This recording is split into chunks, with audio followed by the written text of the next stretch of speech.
अभी समस्या केवल द्रौपदी के लिए है, इसलिए अपना समस्त ध्यान केवल वहीं केंद्रित कीजिए और मुझे स्पष्ट रूप से उत्तर दीजिए पांचाल राज। आपने द्रौपदी का विवाह कलिंग राज से करने का यह निर्णय किस अधिकार से लिया? तो मैं क्या करता श्री कृष्ण? अपनी पुत्री के लिए पांडु पुत्र अर्जुन को वर के रूप में चुना था। वो अर्जुन जिसने अपराजित द्रुपद को हराया था।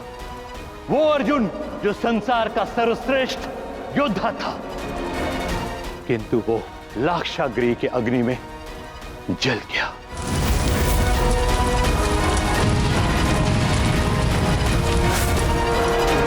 बस एक ही मार्ग बचा था मेरे लिए कि अब मैं अपनी पुत्री का विवाह उससे कराऊं जो मेरी पुत्री को सुखी रख सके।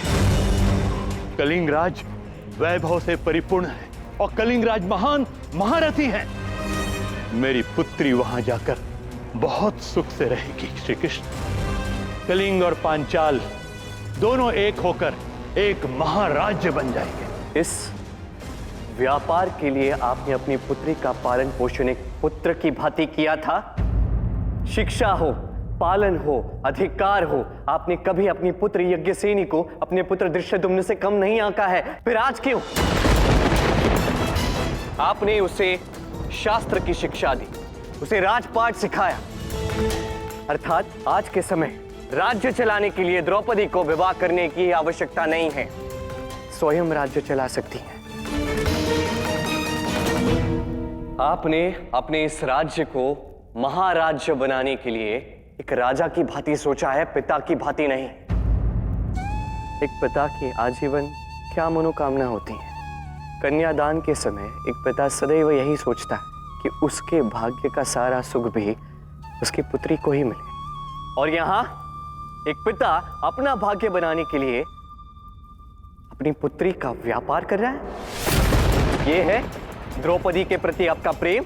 एक क्षण के लिए भूल जाइए आप पांचाल राज हैं। केवल एक पिता की भांति सोचिए और अब मुझे स्पष्ट रूप से उत्तर दीजिए। जिस प्रकार और जिस आधार पर आप द्रौपदी का विवाह कर रहे हैं, क्या वो उचित है? क्या ये वास्तव में द्रौपदी के हित में है? स्मरण रखिए, मुझे उत्तर पिता से चाहिए, राजा से नहीं। आपने सही कहा केशव। यह निर्णय एक पिता के दुलार ने नहीं, एक राजा के अहंकार ने लिया था। वो अपनी पुत्री के सुख के साथ अपनी राजनीतिक लाभ को मिला दिया। एक पिता चाहे अपनी पुत्री का विवाह सुख, समृद्धि, सौभाग्य के साथ कर दे, पर अपना वर स्वयं चुनना हर एक कन्या का अधिकार है। यदि इस अधिकार से उसे वंचित रखोगे तो वो सुखी कैसे रहेगी? यदि आप वास्तव में अपनी पुत्री से प्रेम करते हैं तो उसे अपना वर स्वयं चुनने दीजिए। जो धर्म से, वो अधिकार, वो सम्मान, वो स्वतंत्रता पुत्री को देता है, उसी में पिता प्रेम निहित है। रही बात अर्जुन की, अर्जुन भस्म हो चुका है, ये सभी को ज्ञात है, पर भस्म से ही पुनर्निर्माण होता है, ये स्मरण रखिए। मैं कहता हूं स्वयं वर रखिएगा और आपकी पुत्री को अपना वर स्वयं चुनने दीजिए।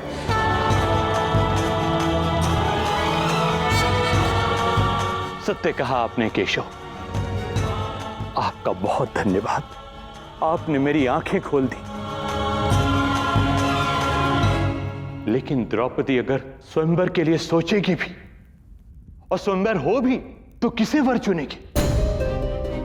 उसके स्वयंवर में तो कोई राजा आने को सज ही नहीं।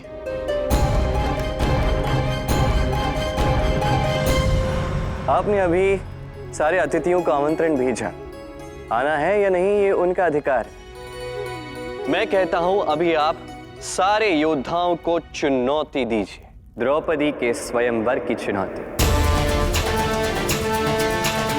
समस्त भारतवर्ष के योद्धा यहां आएंगे, एक एक राजा यहां आएगा, क्योंकि एक क्षत्रिय कभी भी चुनौती अस्वीकार नहीं करता। इससे बड़ी सुख की बात और क्या हो सकती है?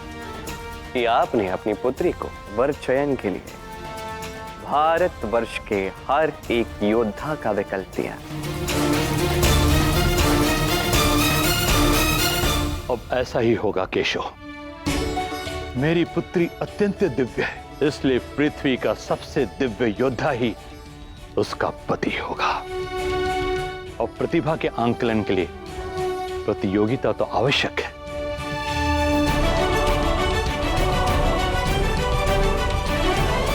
मैं सारे भारतवर्ष में द्रौपदी के स्वयंवर की घोषणा करता हूं।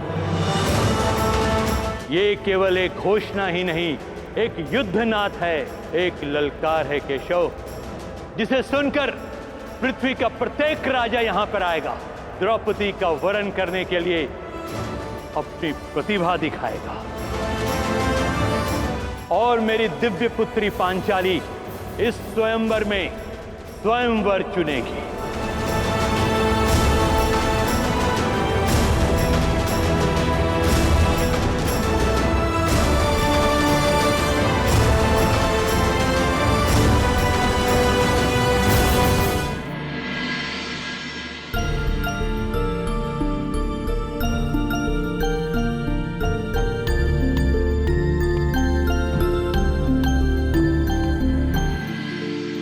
श्री कृष्ण, आप यहाँ?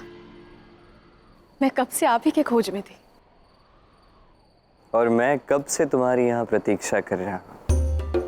आप कैसे जानते थे कि मैं यहाँ आऊंगी? तुम स्वयं कभी मुझे अंतर्यामी कहती हो, मुझसे पूछती हो कि मुझे इस संसार के विषय में कुछ अधिक ही ज्ञान नहीं। तुम्हारे अनुसार तो मैं वो व्यक्ति हूँ जो वो कार्य कर चुका है जो इस संसार में और कोई व्यक्ति नहीं कर सकता। और जब इतना सब कुछ है तो इतना तो समझ ही सकता हूं कि द्रौपदी धन्यवाद कहने के लिए अवश्य आएगी। क्यों? सत्य। किंतु मैं यहाँ केवल धन्यवाद कहने नहीं, अपनी घोषणा को भी साकार करने आई। श्री कृष्ण, आपने एक कन्या के मन के विरुद्ध हो रहे उसके विवाह का अधर्म को रोका है। अब मेरा भी धर्म है कि मैं अपनी घोषणा को साकार करूं, उसका पालन करूं। आज से अंत तक केवल आप ही मेरे सबसे प्रिय सखा होंगे।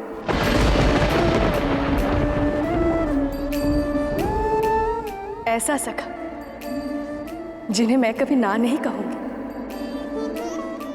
आप जो भी कहेंगे मैं करूंगी। पर ऐसा कोई कार्य जिसके लिए तुम्हें ना कहना पड़े, मैं तुमसे करने के लिए कहूंगा ही।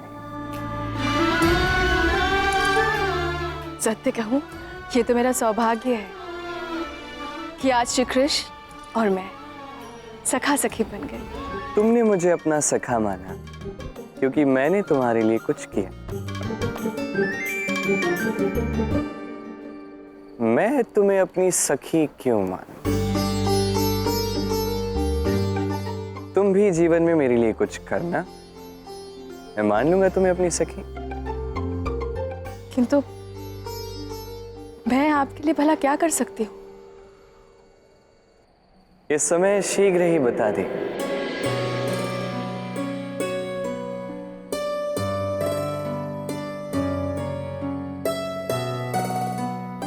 श्री कृष्ण, आप इतना सब कुछ कैसे जानते हैं? जब मैं तुम्हें अपनी सखी मान लूंगा ना, हर एक प्रश्न का उत्तर दूंगा। क्योंकि सखी बनने के पश्चात तुमसे कुछ छुपाना कदाचित अनुचित होगा। सखा कृष्ण, आप जब मानो तब मानो, किंतु मैं तो आपको सखा मान चुकी हूं।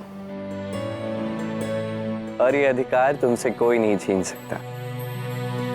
किंतु एक बात स्मरण रहे, स्वयंवर चुनना तुम्हारा अधिकार है, जो तुम्हारे पिता ने तुम्हें लौटाया। ये वो स्वतंत्रता है जो पिता को अपनी पुत्री को देनी चाहिए। इसका सम्मान करना, क्योंकि स्वतंत्रता के साथ अनेक बड़े बड़े कर्तव्य भी आते हैं। इसका भी निर्वहन तुम्हें करना है द्रौपदी। एक पुत्री का कर्तव्य है अपने पिता का मान रखना। वो तुम करोगे। एक ऐसा वर चुनना जो योग्य हो। ये तुम्हारा दायित्व है और पूर्ण सजगता के साथ तुम इसे निभाओगी द्रौपदी। मुझे और अपने पिता को निराश न करना।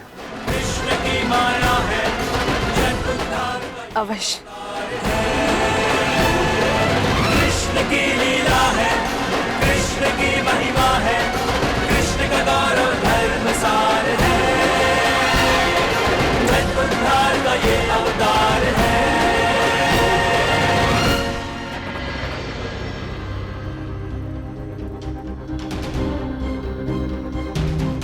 दाऊ, आप सोए नहीं? क्या करूं खाना, अब नींद तो आ नहीं रही। मन में इतने प्रश्न उठ रहे हैं, इतने प्रश्न उठ रहे हैं, मैं क्या बताऊं। तुम्हारा ये खेल मेरी समझ के तो परे है। एक और यहाँ तुम द्रौपदी का स्वयंवर रचा रहे हो और वहां पांडव छिपे बैठे। अब वो यहाँ आएंगे कैसे?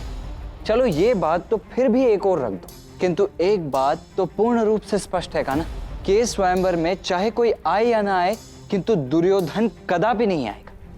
वो पहले ही द्रौपदी के विवाह में आने से मना कर चुका है, तो अब वो स्वयंवर में क्यों आएगा भला? ऐसे में तुम्हारे यहां आने का जो उद्देश्य है वो तो पूरा होने से रहा ना खाना। दुर्योधन यहाँ आएगा नहीं, उसे लाया जाएगा था। हस्तिनापुर में एक ऐसा व्यक्ति है जो हठी दुर्योधन को अपनी छल और कपट से यहाँ अवश्य लाएगा। कौन?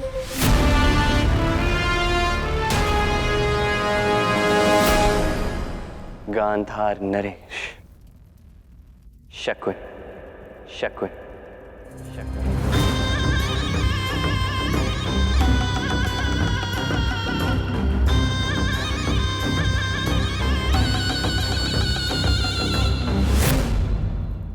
किंतु कान्हा, ये शकुन ही दुर्योधन को यहां लाएगा ही क्यों? क्योंकि उसके जीवन का एक ही लक्ष्य है, भीष्म का पतन।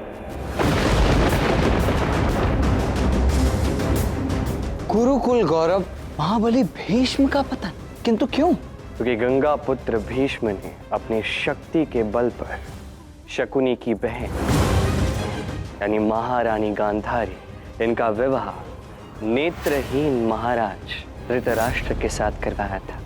तभी शकुनी ने भीष्म के पतन की शपथ ली थी। फिर क्या?